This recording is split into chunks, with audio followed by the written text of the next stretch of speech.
Good afternoon to all dear students. This is Global College of Law. Now आज हम पढ़ रहे हैं यूनिट 1 का सबसे important topic this is Indian Contract Act 1872। जैसे कि आप जानते हैं कॉन्ट्रैक्ट मीन्स हमारी जो डे टू डे लाइफ में जो हमेशा इन्वॉल्व होता है। कॉन्ट्रैक्ट मीन्स आप क्या समझते हैं? ऑब्वियसली कोई एग्रीमेंट होना, कोई प्रॉमिस होना etcetera. So now we have started. This is Indian Contract Act 1872। ये है एक्ट नंबर 9। देन इसके बाद इसको सबसे ओल्डेस्ट मर्केंटाइल लॉ भी बोला जाता है। इसे ब्रिटिश इंडिया ने थ्रू द चार्टर 1872 में लाया था। देन इसका एनफोर्समेंट डेट है 1 सितंबर 1872। आप देखोगे एंड इसका जो सबसे पहला इनेक्टमेंट हुआ वो हुआ 25 अप्रैल 1872 में, जब गवर्नर ने इसको एसेंट दिया एंड एनफोर्समेंट में आया 1 सितंबर 1872। अब बताइए इनेक्टमेंट और इन्फोर्समेंट में जो डिफरेंस हम देखेंगे वो है इनेक्टमेंट तब कहा जाता है कि जब कोई governor, because it is a British era law, that's why उस टाइम पे तो गवर्नर होते थे, आज की तरह प्रेसिडेंट तो होता नहीं था। सो उस जो गवर्नर ने जो एसेंट दिया मतलब जो कंसेंट दिया that's called the enactment. And enforcement मतलब जिस दिन से लॉ इन्फोर्स आया, जिस दिन से वो उसमें आया that's called the enforcement. Now we have started from the introduction. Contract का जो मेन ऑब्जेक्ट था वो था कि कुछ ऐसे डिस्प्यूट थे जिनको सॉल्व करने के लिए, क्योंकि उस वक्त ऐसे ज़्यादा लॉज नहीं थे कि हमारा कुछ एग्रीमेंट्स बन पाए, कुछ सब्जेक्ट्स बन पाए। इसके लिए एक सब्जेक्ट बहुत इंपॉर्टेंट था जो कि ब्रिटिश इरा ने लाया। ये लॉ इसलिए लाया गया ताकि ये एक परफेक्टली गाइडलाइन प्रोवाइड कर पाए, एक फॉर्मेशन दे पाए जो भी डिस्प्यूट रिगार्डिंग थे कॉन्ट्रैक्ट्स। ओके, नाउ पहले जो कॉन्ट्रैक्ट था वो जम्मू कश्मीर में अप्लाई नहीं करता था, but after the amendment of 2019 it also apply on the whole of India including the state of Jammu and Kashmir. Okay, now अब आएंगे हम essentials of contract. So contract यहाँ पे कई तरीके से बनता है। This is the main important feature of the contract. This is first आएगा जो कि स्पेशली तो पहले हम देखेंगे कि इसेंशियल्स कहाँ पर डिफाइन करे गए। It is defined in section 10 which is a very important section of this subject. This is first आएगा there must be two parties. Okay, अब जब हम यहाँ पे पार्टी की बात कर रहे हैं ऑब्वियसली पार्टी मीन्स होता है पर्सन। पार्टी कब बनता है? 2 और 3 पर्सन। किसी भी कॉन्ट्रैक्ट के लिए एटलीस्ट कम से कम मिनिमम 2 पार्टीज होना चाहिए। ओके, तभी हम वो कॉन्ट्रैक्ट कर सकते हैं। कभी भी एक पार्टी से कॉन्ट्रैक्ट कभी नहीं होगा। This is the basic rule of a contract. Now second is offer और प्रपोजल। ओके, सो ऑफर से आप क्या समझते हैं? ऑब्वियसली कोई चीज़ जो हमें ऑफर करी जा रही है या हम किसी को एज अ गिफ्ट या एज अ कॉन्ट्रैक्ट एग्रीमेंट को उसमें दे रहे हैं ऑब्वियसली। सो इसको 2 तरीके से बोला जाता है, ऑफर और प्रपोजल। ये दिया गया है सेक्शन 2A में। जनरली प्रपोजल मीन्स क्या होता है? प्रपोजल मीन्स होता है कि जब एक पार्टी कोई किसी चीज़ के लिए, फॉर एग्जांपल मान लीजिए मैंने आपसे बोला कि मैं आपको प्रपोजल दे रही हूँ कि आप मुझे 5000 दो और ये वॉच ले जाओ। तो ये क्या है? ये प्रपोजल है कि अगर आप मुझे 5000 रुपीज़ दोगे तो मैं आपको 5000 रुपीज़ में वॉच दूँगी। This is the general example. इसको हम थोड़ा सा और डिटेल में देखते हैं। जनरली 2 टाइप के प्रपोजल होते हैं, एक जनरल एंड स्पेसिफिक। अब जनरल आप क्या समझते हैं? Generally obviously general like general. For example जो जनरल प्रपोजल है वो पब्लिकली किया जाता है। अगर हम एग्जांपल से देखें, for example like puzzle solving. अगर कोई गेम है, इसमें अगर फॉर एग्जांपल जैसे न्यूज़पेपर में निकाला गया, ठीक है, कि अगर आप ये पजल सॉल्व करोगे तो आपको 5000 का इनाम मिलेगा, वो ऑफर कोई भी एक्सेप्ट कर सकता है। इसके लिए एक केस है important, this is very important case. This is Lalman Shukla वाला केस। इस केस में ये था कि एक रिवार्ड निकाला गया था एक बच्चे के खोने का, कि फॉर एग्जांपल अगर वो कोई बच्चा ढूंढ के लाता है उस फैमिली के लिए तो वो 5000 रुपीज़ से रिवार्ड देगा। उसमें अगर इस ऑफर को कोई पब्लिकली कोई भी एक्सेप्ट कर लेता है तो ये कहलाएगा जनरल ऑफर। ठीक है, this is very clear.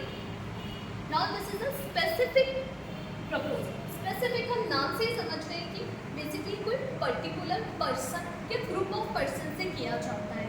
For example कि मैंने आपसे कहा कि 10 टन ऑयल मैं मिस्टर ए को बेचना चाहता हूँ, ठीक है, 10 टन ऑयल, और उसमें मैंने ये स्पेसिफिकली किया कि जो ऑयल है वो कोकोनट ऑयल है।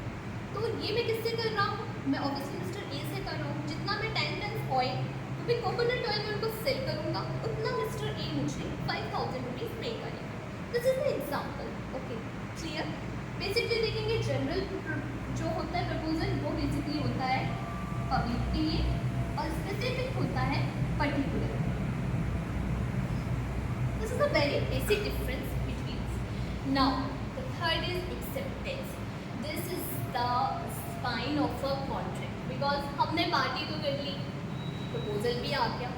इसमें एक चीज़ और आप एग्जाम्पल से अगर आपको और देखना है तो एक होता है टेंडर। ये भी एक ऑफर का एग्जाम्पल है। इसका एक और एग्जाम्पल मैं अगर अच्छे से अगर आपको जानना है तो मैं ये दूँगी। टेंडर मीन्स होता है for example like shopping, window shopping. Window shopping is the best example of a tender. आप ऑब्वियसली मॉल जा रहे हैं, अगर आप किसी शॉप में कोई क्लॉथ देख रहे हैं, कोई कपड़ा देख रहे हैं, तो वो क्या है, it's a invitation to propose. This is called invitation to propose. मतलब आप इनवाइट हो कि आप उस डमी पे वो कपड़ा देखो, अगर आपको लेना है तो आप एक्सेप्ट करो, नहीं लेना है तो कोई बात नहीं। It's called the invitation to offer. Tender भी एक एग्जाम्पल है ऑफर। सो ये था कुछ छोटे छोटे एग्जाम्पल। नाउ अब हम आते हैं the very important is acceptance. Acceptance is the spine of a contract जिसमें सारे जो भी कॉन्ट्रैक्ट एग्रीमेंट्स में से वो डिपेंड। कॉन्ट्रैक्ट एक्सेप्टेंस दिया गया है सेक्शन 2B में। एक्सेप्टेंस ये कहता है कि जब कोई पर्सन सिग्निफाई करता है अनदर पर्सन को अपने एसेट के थ्रू तो वो बनता है प्रॉमिस। Okay, acceptance. लेकिन एक्सेप्टेंस जनरली ये होता है कि मैंने आपको cotton of balls 10 cotton of balls का ऑफर दिया फॉर ₹10,000। अगर आप एक्सेप्ट कर लेते, फॉर एग्जाम्पल ए ने दिया ऑफर कि मैं आपको 10 कॉटन ऑफ बॉल्स फॉर 5,000 में आपको बेच रहा हूँ, ठीक है। अगर ए ये बोलता है ठीक है मैं ऑफर आपका एक्सेप्ट करता हूँ, ठीक है, मैं 10 टन्स ऑफ कॉटन बॉल्स यानी कि रुई जो होती है वो मैं ले रहा हूँ और इसके बदले में आपको 5,000 रुपये दूँगा, तो ये हो गया एक्सेप्टेंस। इसका एक मेन चीज़ ये कि जो एक्सेप्टेंस है वो एटलीस्ट आपके जो एक्सेप्ट कर रहे हैं उसके नॉलेज में होना चाहिए, दोनों की इवन जो प्रपोजर है और जो प्रपोजी है उसके। एक लेटर वाला एग्जांपल मैं आपको देती हूँ। मान लो मैंने यहाँ से एक लेटर, एक ऑफर मैंने भेजा मिस्टर बी को कि सर मुझे आपका घोड़ा खरीदना है, ठीक, थ्रू रिटन लेटर। अगर वो लेटर मेरे उससे निकल जाएगा, ठीक, तो ऑब्वियसली कम्युनिकेशन किसको हो जाएगी, जो प्रपोजी है। देन क्योंकि वो लेटर मेरे एक्सेप्टेंस मेरे उससे बाहर निकल चुका है, ऑब्वियसली जिस दिन वो लेटर प्रपोजी के पास पहुंचेगा तब वो एक्सेप्टेंस कंप्लीट हो। लेकिन उसका बस ये है कि वो भी मेरे नॉलेज में होना चाहिए। इसका मेन इंग्रेडिएंट जो है वो ये है कि एक्सेप्टेंस जो है वो वॉलंटरी होना चाहिए, स्वेच्छा से स्वीकार किया जाए। अब मैं आपको कह दूँ sir I want to buy this motorcycle for ₹20,000, ठीक है, अगर आप बोलोगे नहीं 20 नहीं 10,000, आपने वो स्वेच्छा से ऑफर लिया ही नहीं, वो वॉलंटरी होना चाहिए, सीधी बात है, कोई प्रेशर नहीं होना चाहिए, विद फ्री कंसेंट होना चाहिए। This is the acceptance. अब now the fourth process is promise. Acceptance हमने कर लिया, देन द प्रॉमिस आता। ऑब्वियसली एक्सेप्टेंस के बाद क्या, दिस इज द प्रॉमिस जो कि डिफाइन किया है सेक्शन 2C में। प्रॉमिस बेसिकली कि जब एक पार्टी दूसरी पार्टी को प्रॉमिस करती है किसी सेम चीज़ के लिए, सेम थिंग के लिए, that's called the promise. It is defined in text section 2C। जो प्रॉमिस कर रहा है दैट्स अ प्रॉमिसर, और जो प्रॉमिस एक्सेप्ट कर रहा है दैट्स अ प्रॉमिस। इसमें भी एटलीस्ट 2 पार्टीज होना चाहिए। फॉर एग्जाम्पल मैंने आपको 20 रुपीज़ का पेन दिया, ऑब्वियसली आपने वो 20 रुपीज़ का पेन आपने प्रॉमिस किया ठीक है मैं आपको 20 रुपीज़ दूँगा आप मुझे वो पेन दे दीजिए, that's the promise, simple. Now promise के बाद आता है consideration, this is also very important topic, it is defined in section 2. Consideration means it is a promise और every set of promise known as a consideration, ठीक है। Consider मतलब कि हम उसमें कंसेंट अपना दे रहे हैं कि ठीक है, आप जो भी प्रॉमिस ले रहे हैं, आप जो भी एक्सेप्टेंस कर रहे हैं, उसमें हमारा कंसिडरेशन बनेगा, ठीक है।